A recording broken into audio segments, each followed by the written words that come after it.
funny thing. I'm still stuck on that set aside prayer from last week.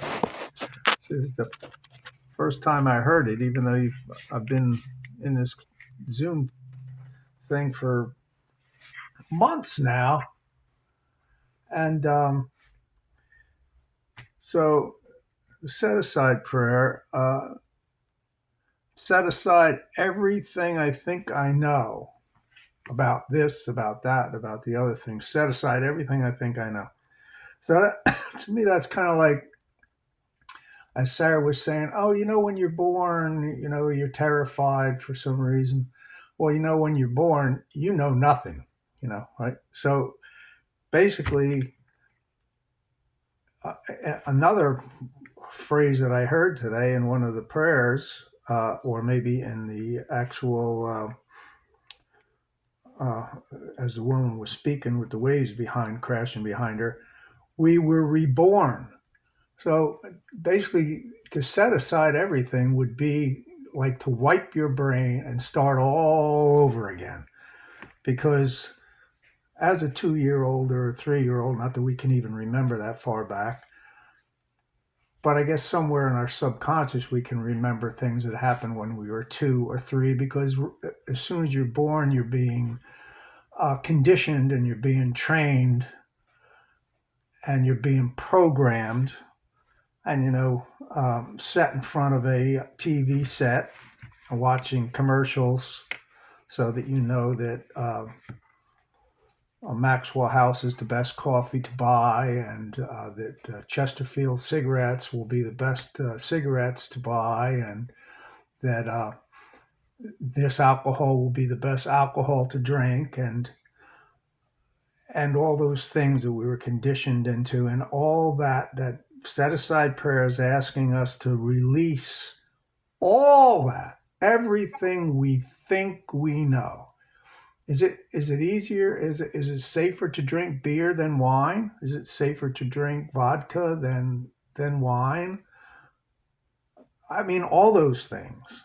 Yeah, everything has to be thrown out, and you have to start again. And I always like to go into the actual literature that we have, the official AA literature, the big book, the 12 and 12, As Bill Sees It, which basically are letters that he wrote to people or wrote to the grapevine. So let's go directly to the literature and see what it says about this. And it seems to be that there's a phrase in there in our literature that says that it will happen without any effort on our part.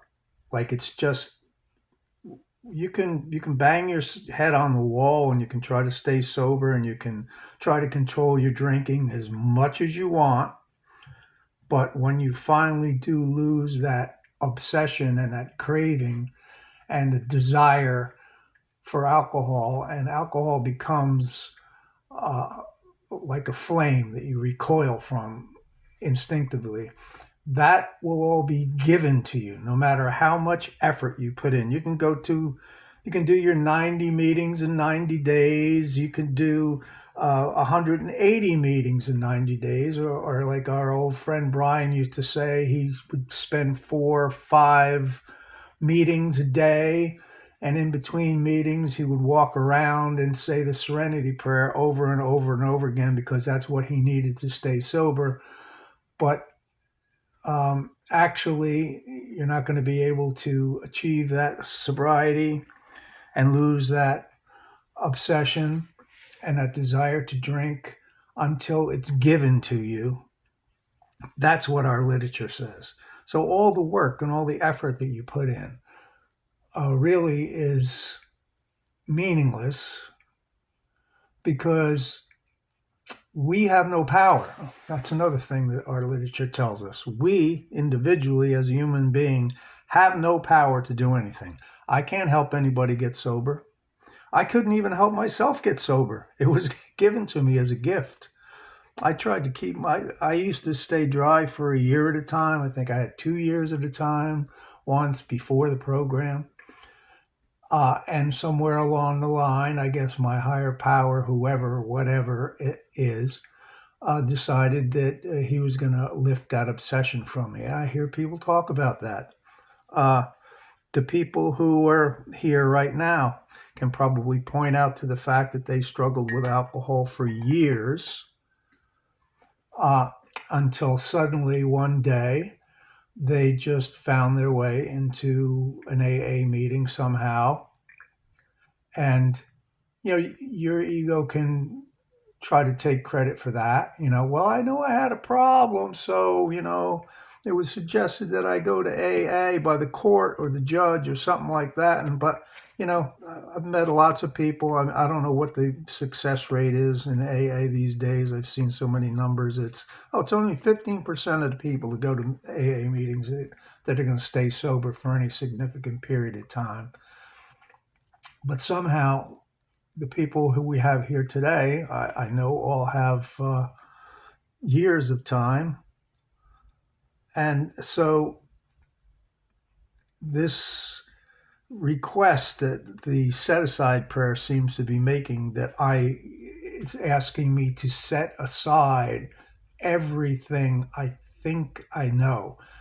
I can understand how valuable that might be.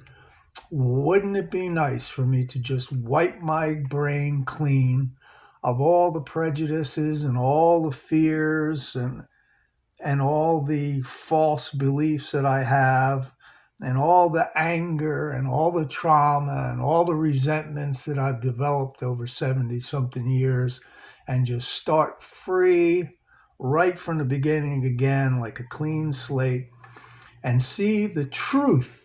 What is the truth? I had to look it up. The truth is being in accord with fact or reality. So apparently, my entire belief system was set askew somewhere in my childhood, which led me down that path to think that, well, if I have a problem, the solution is drink. It is a solution temporarily while it's poisoning you and poisoning your organs and poisoning your brain, melting your uh, brain cells and stuff like that, among other problems that it might be causing.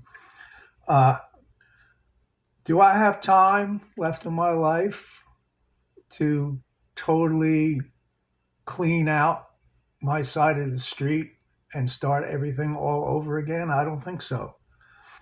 Uh, do I have the power to do that? Uh, AA tells me I don't. I don't have the power. The AA program tells me that our problem is lack of power. So the whole premise of belief in a power greater than ourselves that can do for us what we cannot do for ourselves. So the set aside prayer asking me to set aside everything I think I know, I don't have the power to do that. My higher power has the power to do that if it's his will or her will or its will. Um, but I don't. So I can become willing as only the dying can be, to have that happen, but I cannot make it happen.